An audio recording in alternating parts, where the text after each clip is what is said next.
नमस्कार दोस्तों, साथियों। देवी देव भूतन की पूजा, चेतन जीव विसार, वेश्यापूत पिता को ना चिन्हा, कैसी गई जग की सारी मति मार। संत महापुरुषों की वचन है।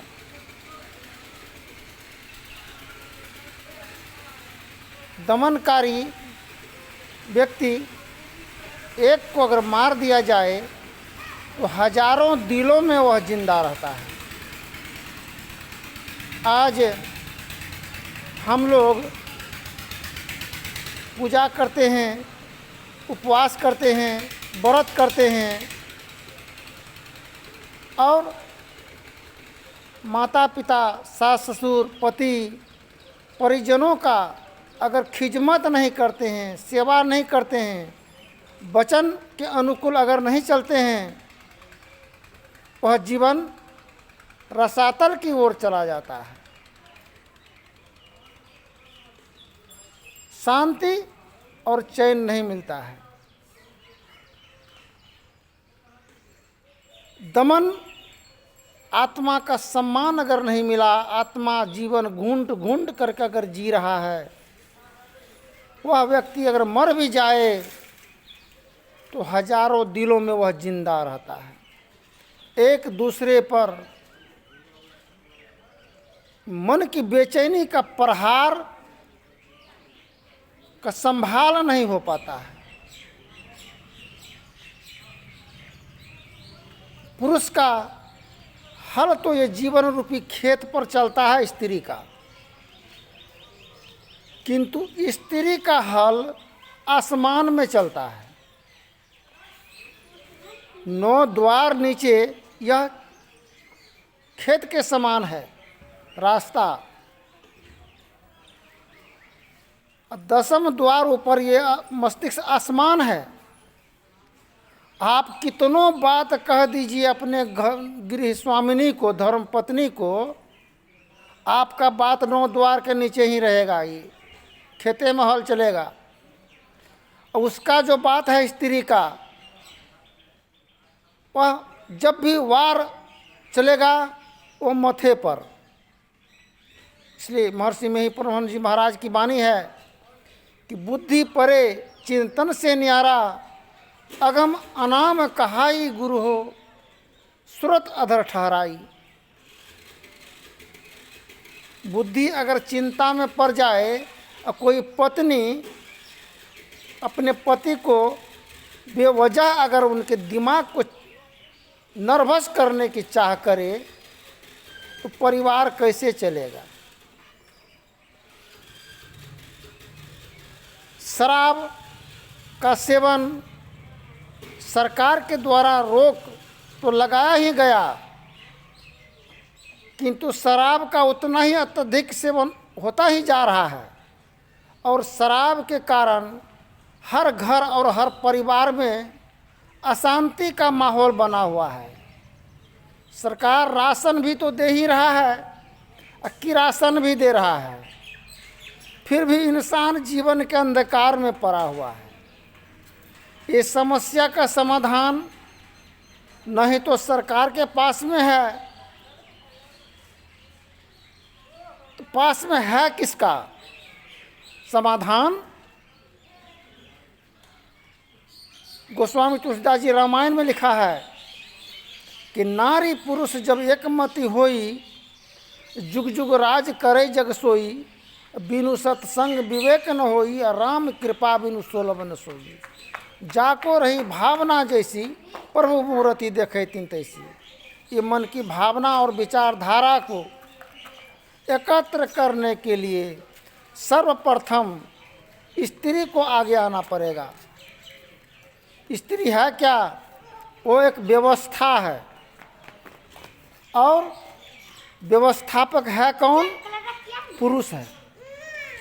कोई भोज सामग्री का व्यवस्था किया जाए और उसका व्यवस्थापक नहीं हो, संचालन करता, तो सारा ही सामान वस्तु बना ही पड़ा धरा रह जाएगा। इसलिए व्यवस्थापक जिस प्रकार कुशल मल्लाह होता है, एक नाव चलाने वाला, रेतो रेत के बीचों बीच नाव को किनारा पार लगा देता है। इसी प्रकार वह पुरुष होता है व्यवस्थापक। अगर कोई सब्जी बेचने वाली, साग बेचने वाली कोई सब्जी के आढ़त से सामान खरीद करके लाए, वहीं पर अगर बेचने लगे तो क्या वह सब्जी साग कोई फल फ्रूट बिकेगा? नहीं, क्योंकि वहीं से खरीदा गया है। उसको बेचने के लिए दूसरे स्थान में टहल करके, घूम करके, बैठ करके, हाट बाजार में जा करके बिक्री करने की व्यवस्था उपलब्ध होता है। ठीक इसी प्रकार कोई भी स्त्री दुल्हन मायके से विवाह शादी होकर के डोली जब चला जाता है ससुराल में, तो उसका सम्मान और मान के पाने का, प्राप्त करने का अधिकारी ससुराल में उसका हुस्न का सौदागर, उसका दिलबर पति होता है, सास होता है, ससुर होता है, देवर होता है, भैंसुर होता है। इसलिए दूल्हा होता है दो और दुल्हन होता है दो। इस बात को संत सतगुरु कबीर साहब की वाणी है, कहा सुने की बात नहीं, देखा देखी की बात, दूल्हा दुल्हन मिल गई, फीकी परी बारात। आज ये जितने संत महापुरुष, पीर पैगंबर एवं प्रकार से आए हैं, मुल्ला पंडित जो भी आए हैं, किंतु यही दो दिलों को मिलाने के लिए आए हैं, एक बनाने के लिए। ठीक इसी प्रकार अगर बेटी ससुराल में जा कर के उनका मन अगर नैहर में ही लगा हुआ रहे, माँ बाप के प्रति, भाई के प्रति, बहन के प्रति, तो ससुराल नहीं बसेगा। उसका बाप माँ भी हर प्रकार से आकर के अगर ससुराल में दखलकार अगर बनना चाहे, बात बात में बेटी को प्रोत्साहन अगर देने लगे, उसका दाम्पत्य जीवन सुखमय नहीं हो सकता है। इसलिए सार शब्द परखो यही भेद ही, भव बंधन जर जाई, गुरु हो सुरत अधर ठहराई। दुल्हा दो होता है कौन? एक दुल्हा होता है जिसमें से जिसका रिश्ता है वो दुल्हा होता है, जो ये शरीर मोहब्बत का सौदागर, ये मोहब्बत को के द्वारा परिजनों बाल बच्चों को सम्मान पूर्वक चलाया, वो होता है दिल का दुल्हा, दिलवर। ये दो दिलों को मिलाने वाला पिता पहला पसंद पिता करके लाता है पुत्र के लिए, पुत्र वधू को, तो वो भी दुल्हा है। वो दिल को मिलाया, एक दिल कहाँ था और एक दिल कहाँ था, दो दिलों को मिलाया। किसी का अगर पति मर जाए तो गांव समाज के लोग, माँ अगर रोने लगती है तो गांव समाज के लोग कहते हैं कि देखो मत कानो, साय मरी गए तब बेटा छहो न, साय के बदला साय खरा छो। तो दुल्हा दो और दुल्हन दो। दुल्हन को चलाने वाली सास भी दुल्हन है। अगर दुल्हन अगर हुल्हन हो जाए सास, तो पुत्र वधू कभी बस नहीं पाएगी। हर हमेशा अगर उसके मन के अंदर में नकारात्मक दुरात्मक विचारधारा प्रवेश किया जाए नई नवेली के दिलों में, तो उसके दिलों में शैतान का वास हो जाएगा। कभी सम्मान के संबंध में वो जानकारी नहीं होगा। जान बुझ नर करही डिठाई, ताको नरकवास लिखा है भाई। जो सासू माँ अपने पुत्र वधू के सन्मुख अपने दुल्हा को अगर नाजायज वार्तालाप अगर करे, मान नहीं दे, उसको सम्मान नहीं दे, अवहेलना करे, अपना ही नहीं अपने बेटी भी मिल करके, बेटा को भी साथ लेकर के कुत्ता की तरह अगर झों झों अगर किया जाए, तो क्या दुल्हन को कैसे क्या प्रभाव पड़ेगा? अच्छा, क्या मंदिर में पूजा कर लेने से क्या उसको मन के अंदर में शांति मिलेगा? शांति प्राप्त करने का प्रेरणा मनुष्यों के हृदय में स्वाभाविक है। प्राचीन काल में ऋषियों ने इसी प्रेरणा से प्रेरित होकर इसकी पूरी खोज की, इसकी प्राप्ति के विचारों को संवर्णन किया। इन विचारों को ही संत मत कहते हैं। तो शांति प्राप्त करने का प्रेरणा हर मानव के दिलों में है। तो चाह गई चिंता गई मनमा है बेपरवाह, जिसको कछु नहीं चाहिए वही मानव है शहंशाह। दहेज लेवे हो 5 लाख, दहेज लेवे 10 लाख, ये कहते हैं कि दहेज में लेंगे 10 जूता 10 लाठी, जो टाका लेकर के आप पुत्र वधू को घर में लाइएगा, वो टाका नहीं लाए हैं, आप लाए हैं लात जूता। वही आपको जब लात जूता जब बरसता है तो दौड़ के जाते हैं मंदिर में, काली माँ दुर्गा माँ को कहते हैं। कहाँ लाठी बरसना बंद हुआ? मस्जिद में जाते हैं, ए अल्लाह ताला परवरदिगार रहम करम के मालिक, मेरा गुजारिश अर्ज को कबूल करना, मेला नाफरमानी गुनाह गुस्ताखी को तो माफ़ करना। माफ़ क्या करेगा गुस्ताखी? आप जो दहेज हराम का जो टका जो लिए वो कैसा पैसा था जो बदबू ना लाकर, गंदगी ला करके अपने घर परिवार में अपने बाल बच्चों को जो जीना हराम करने के काम किए हैं? क्या यही है मजहब? यही पंथ है क्या? क्या है हमारे सनातन धर्म का संस्कृति? क्या है रीति? एक दुल्हन बोली कि नहीं नहीं, दूल्हा होता है 100।